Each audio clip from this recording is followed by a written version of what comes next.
প্রিয় সংগ্রামী সাথী বন্ধুগণ, আজকে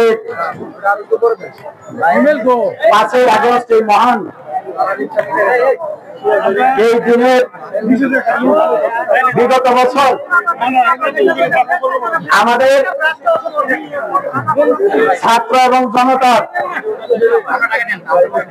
যে চেষ্টা এবং প্রচেষ্টার মাধ্যমে আমাদের ফ্যাসিস্ট সরকারের যে বিদায় হয়েছে আমাদের দেশ থেকে, সেই বর্ষপূর্তি উপলক্ষে কোনাবাড়ী মেট্রো থানা বিএনপি এবং সহযোগী অঙ্গ সংগঠন কর্তৃক আয়োজিত এই বিজয় র্যালিতে সমাবেত উপস্থিত সকল নেতৃবৃন্দ, শ্রমিক বৃন্দ, উপস্থিত সাংবাদিক ভাইয়েরা, আসসালামু আলাইকুম ওয়া রাহমাতুল্লাহ।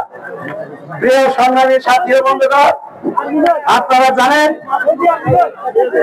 দীর্ঘ 17 বছর আমাদের ইব্রাহিম মিয়াজি কাছে জাকারিয়া সরকার এমএল প্লেস আমাদের জাসাসের নেতৃত্ব করতে, আমাদের যারা এখানে সমবেত হয়েছেন সকলকে আমার ব্যক্তিগত পক্ষ থেকে শুভেচ্ছা ও অভিনন্দন জানাচ্ছি।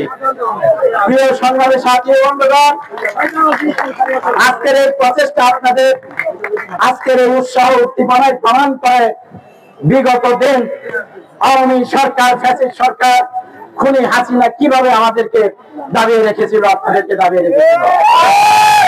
সংগ্রামী সাথী বন্ধুগণ, অন্যায় চিরদিনই অন্যায়।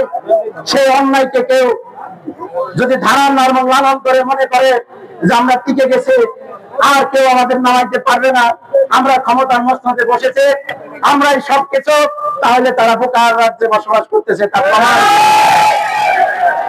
অতএব অনুরোধ করবো, এখনো যারা এই বিগত সরকারের যে সমস্ত পেতে তারা যদি কোথাও লুকিয়ে থাকেন, তারা যদি ভেবে থাকেন যে আবার মাথা তারা দিয়ে উঠবেন এবং এই দেশে মানুষকে আবার চেপে ধরবেন, ইনশাল্লাহ সেটা আর কোনোদিনও সম্ভব হবে না।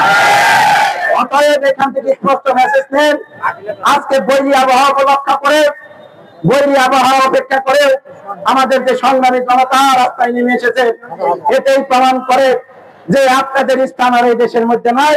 যদি কেউ প্রচুরটি কোনো মহল এই চিন্তা ভাবনা করে থাকেন, তাইলে বাদ দেন।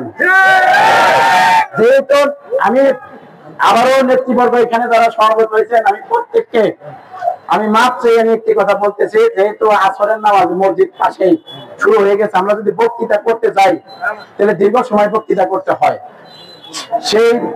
সেই দিক থেকে আমি শুধু আমাদের কোনাবাড়ী মেট্রো থানা বিএনপির সাবেক সংগ্রামী সকল সভাপতি এখানে উপস্থিত আছেন, সভাপতি